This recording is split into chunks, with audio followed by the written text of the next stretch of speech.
Hey everybody, Muley the Mule here, and welcome to another episode of Muley Reads. Yeah, and today I've got a great book for you that's called A Course to the Guide of the History of Narrative Film. Unless we have a better idea from somebody else out there who is... Oh, video call? Hold on a second. Let me hit this button here. Hi, Muley. This is Binky Bunny. Hi, Binky Bunny. How are you? Where are you? I'm reporting live from the beautiful Adirondacks. Here I am in front of Heart Lake, and there's Mount Joe in the background. It's a beautiful day here. Well, I was wondering if you could read me a story.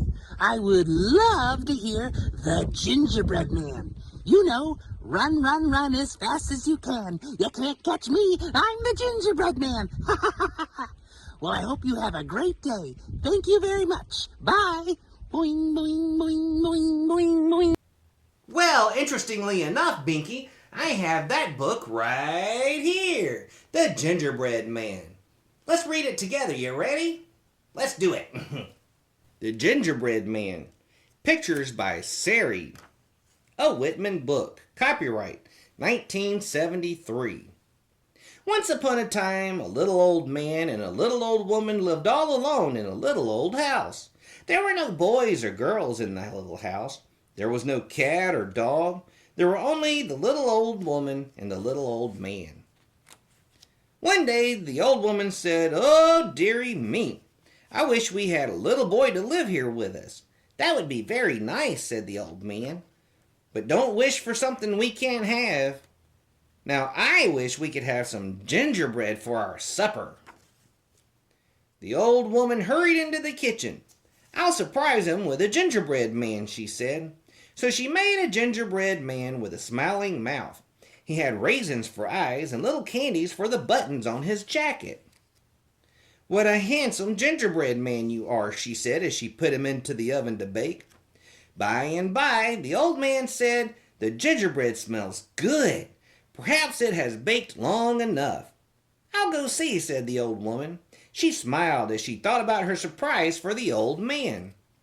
She opened the door and out jumped the gingerbread man. He ran across the room with the old man and old woman after him. "Stop!" cried the little old man. The gingerbread man laughed. He ran out the door calling, "You are old and I am new. I'm sure that I can outrun you."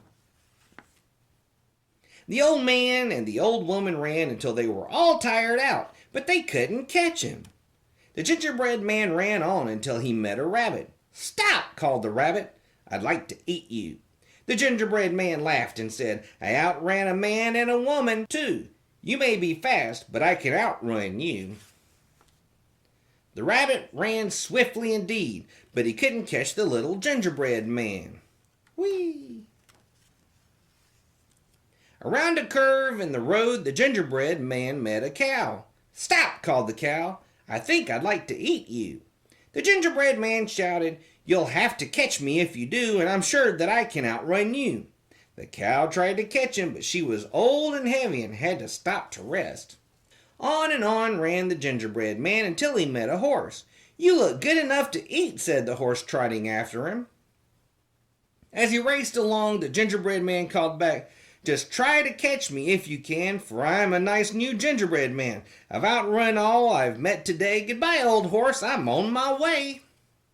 The gingerbread man ran until he came to a river. A fox was sunning himself near the river. "You are very handsome," said the fox. "Lucky for you, I don't care for sweets. If you want to cross the river, jump on my tail and I'll carry you to the other side." The gingerbread man looked at the water. Then he looked at the fox. The fox's tail was a long way from his mouth. So the gingerbread man jumped on and the fox started to swim across the river. They hadn't gone far when the gingerbread man said, "My feet are getting wet, Mr. Fox." "Jump up onto my shoulder," said the fox. The water crept higher. "The river is deep here," warned the fox. "Quick, climb up onto my nose."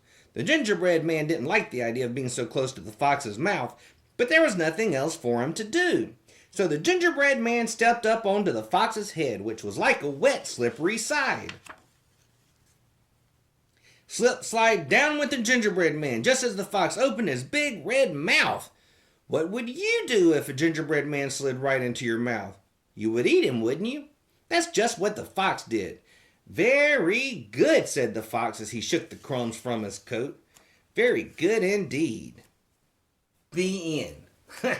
Well, I guess one thing to learn from that is don't be a jerk. If you start acting like a jerk, eventually you get eat up. Yeah. Well, this is your pal Muley. That was the Gingerbread Man. Was. And I'll talk to you soon on another edition of Muley Reads.